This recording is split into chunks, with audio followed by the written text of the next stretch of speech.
오늘의 마지막 영상입니다.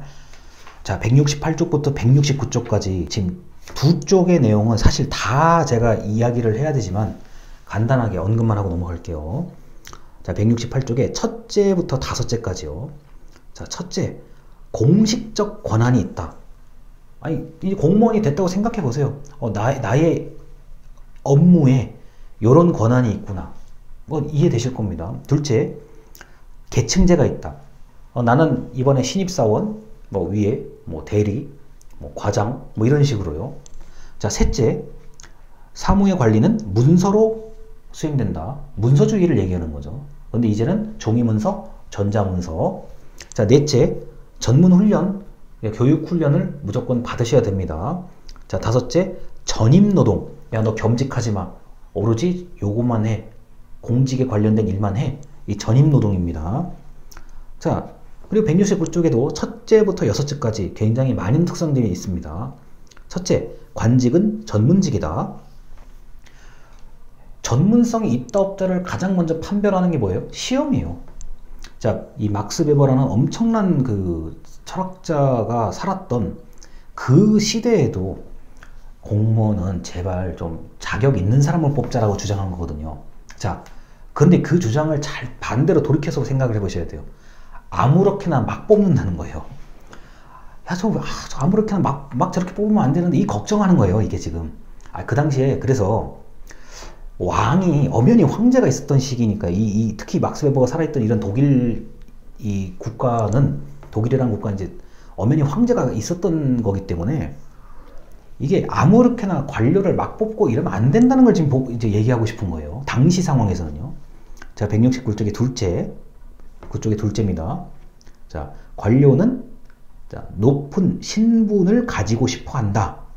라고 이제 얘기를 하는데, 자, 이제 관료의 지위가 불안하면, 그러니까 공무원의 그 지위가 불안하면, 이게 과연 제대로 일을 하겠냐는 거예요. 그리고 백성들을 관리할 수 있겠냐는 겁니다. 그래서 나름대로의 지위를 갖춰줘야 된다는 걸 얘기하고 싶은 거고요.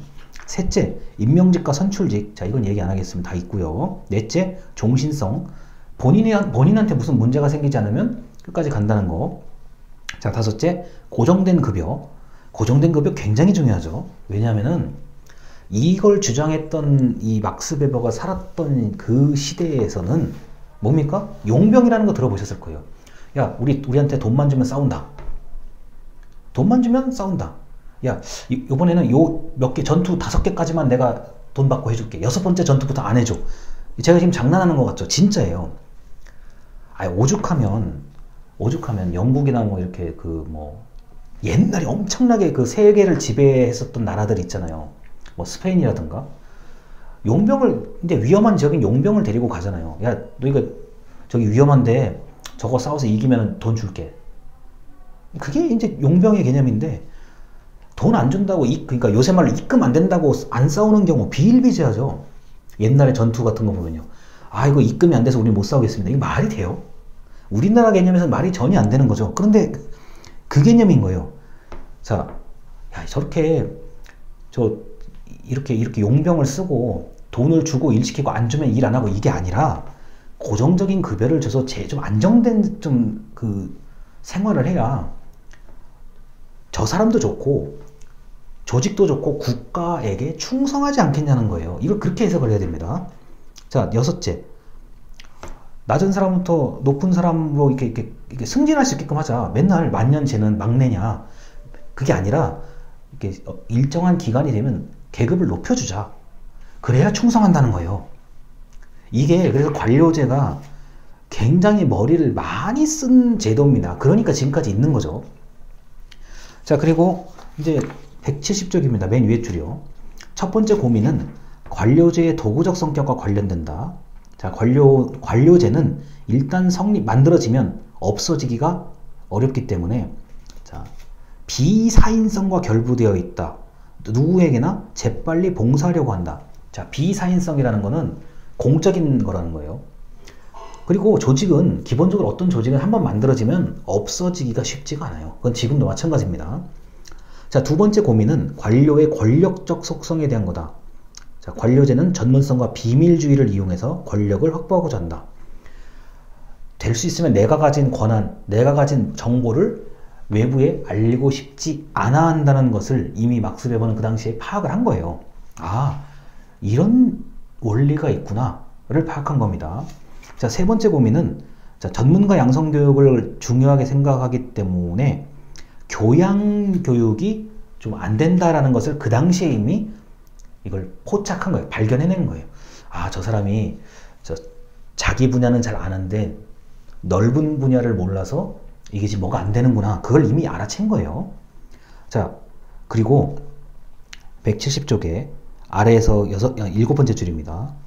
주기적인 선거를 통해서 카리스마 있는 리더가 관료제의 그 딱딱한 어떤 움직이지 않으려는 성향을 바꿀 수 있다는 것이다. 근데 여기서 카리스마라는 단어 나오잖아요. 그 리더십 아마 배우셨을지 모르겠는데, 리더십 중에 이제 중요한 영역이 그 자질론, 카리스마잖아요. 개인의 개성이잖아요. 개인의 개성과 매력을 가지고 이런 경직된 관료제를 바꿀 수 있다고 본 겁니다. 자, 그리고 그 베버가 주장하는 그 권위 있잖아요. 그 여러 가지 뭐 권위가 있는 합법적 권위를 가장 중요하게 생각하지만 그 개인에 관련된 권위도 분명히 인정을 하는 거죠. 자, 그리고 이제 171쪽이요. 근데 관료제가 좋은 면도 있는데 나쁜 점도 있다는 거. 이런 게 있습니다. 그냥 그 171쪽은 전반적인 얘기를 제가 그냥 한 문장으로 좀 얘기를 해 드릴게요.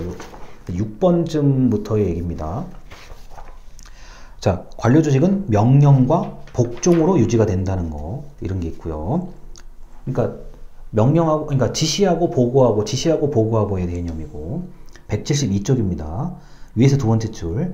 관료제에서는 개인의 목표나 원칙이 조직의 목표와 행동으로 대체된다. 나는 없어요. 우리 조직이 대신하는 거예요. 김영재라는 사람이 아니라, 뭐 예를 들어서 우리 조직의 목표가 내 개인의 목표하고 일치가 돼요. 나는 없는 거예요. 이런 게 그 어떤 안 좋은 점을 찾기 시작한 거죠. 자, 그리고 172쪽에 그 아래 이게 중간쯤 가다 보면 1982라는 숫자가 보여요. 거기입니다. 1982, 109라고 써 있는 숫자가 있어요. 관료가, 공무원이 조직의 수용도, 조직에 몰입하면 몰입할수록 사적 성격, 나를 상실하고 나의 정체성을 잃어버릴 수 있다는 거. 나중에 기업 들어가 보시면 압니다. 내가 원하는 기업을 들어갔다. 근데 그 기업에서 내가 만족할 만한다 그러면은 어떻게 됩니까? 내 입장을 기업의 입장과 일치시키려는 사람들 많습니다. 자, 그리고 173쪽 위에서 세 번째 줄이요. 언어는 소통이 아니라 알림에 따라 사용된다. 자, 이거는 이런 거예요. 독특한 언어를 쓴다는 거예요. 관료제 안에서는 독특한 언어를 쓴다는 건데, 여러분이 아마 병원 가서 의사 선생님들 이게 그 차트에다가 쓰는 글씨를 보면은 잘 모르는 막 이렇게 필기체처럼 이게 흘려서 쓰는 글자인데 의사 선생님들끼리는 다 알아서 알아봐요. 그런 거예요. 이게 공문서 언어입니다. 제가 볼 때는. 여러분 나중에 공문서를 한 번쯤 이제 작성하게 될 일이 있을 거예요. 공무원이 되시면 맨날 작성해야 될 건데, 공문서 언어를 일반인들이 그걸 그대로 다 이해할 거라고 생각하시면 안 됩니다. 그건 착각이에요. 이게 뭐야? 어떤 분은 공문서를 보기만 해도 막 이렇게 손을 떨고 마음이 답답해지는 걸 느끼는 분들도 계세요. 무슨 말인지 이해가 안 가. 그게 바로 독특한 언어라는 겁니다. 자, 그리고 마지막으로 이제 173쪽에 그 중간 문단이에요. 두 번째 문단. 마지막으로 정치적 차원에서 관료제의 문제는 현대 국가에서 실질적으로 국가를 지배하는 것은 관료제라는 것이다. 왜냐? 전문성 때문에 그렇습니다. 자, 그리고 그 다음에 이제 맨 아랫줄이요. 173쪽 맨 아랫줄에 관료는 분노도 편견도 없이 일한다. 이거는 기계처럼 일한다는 거예요. 뭐 다른 표현으로 영혼이 없는 기계처럼 일한다 라는 게 관료제의 비인간성, 개성을 아예 없애버리는 몰 개성의 이제 이야기입니다. 자, 174쪽에 그리고 그 아래에서 다섯 번째 줄이요. 첫째라고 되어 있는 거예요. 관료제가 민주주의와 딜레마, 좀 역설적인 관계다. 여러분 관료제, 그러니까 공직이 공무원의 어떤 그 권한이나 권력이 강해지면 민주주의, 일반 시민의 삶을 침해할 수도 있어요. 근데 반대로, 자, 정치가 만약에 문제가 정치가 부정부패한다 그러면 그것에 대항해서 맞설 수 있는 거는 관료제예요. 왜냐?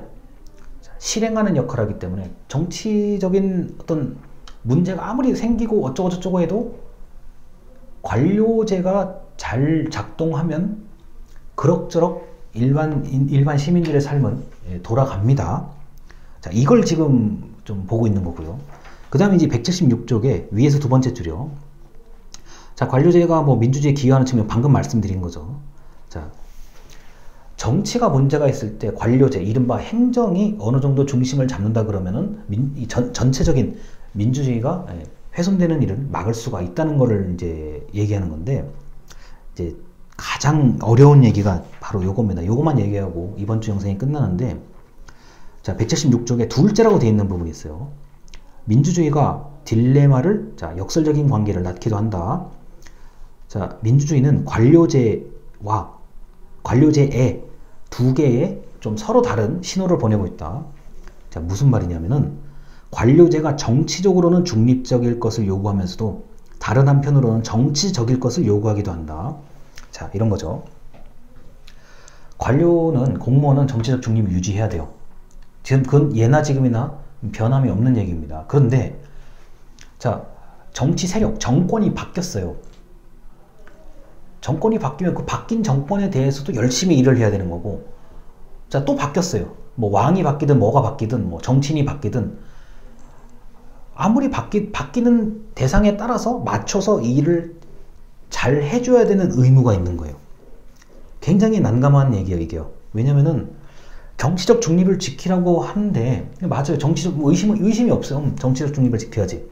그런데도 불구하고 정치 세력이 바뀌면 그 세력에 열심히 맞춰서 일을 해야 된다는 거예요. 그러다 보니까 관료제와 민주주의의 역설, 중립적인 것 같으면서도 상당히 관료제는 정치적인 성격을 띨 수도 있다는 것, 이게 뒤섞여 있어요. 그래서 평상시에는 중립적인 어떤 역할을 하면서도 격변기, 뭐 선거 기간이라든가 뭐 정권이 바뀐다든가, 옛날로 따지면 왕권이 바뀐다든가 이럴 때는 자, 재빠르게 행동을 할 수도 있죠. 우리 조선시대 역사를 보더라도요, 뭐 세자가 누가 되느냐 했잖아요. 왕을 누가 물려받는지에 따라서 벌써 신하들이 줄을 서잖아요. 이게 굉장히 한마디로 똑부러지게 설명하기 어려운 성격이에요. 분명히 중립적인, 자, 공무원은 중립을 유지해야 된다 라고 알고 있으면서도 막상 그렇지 않은 상황에 이게 마주하게 된다는 거죠. 자, 그래서 상당히 어려운 얘기입니다. 관료제에 대한 거는요. 어차피 여러분 수업 들으시면서 이제 어렵거나 궁금한 거는 지금 제가 소감으로 다 보고 있거든요. 그래서 우리가 이제 중간고사 기간이 이제 다가오면은 제가 이제 모르는 것에 대해서 질의응답 영상을 따로 제가 촬영을 해서 알려드리도록 하겠습니다. 그래야 여러분들이 혼동이 좀 없을 것 같아요. 일단 177쪽까지 좀 어려운 얘기 들어주셔서 감사합니다.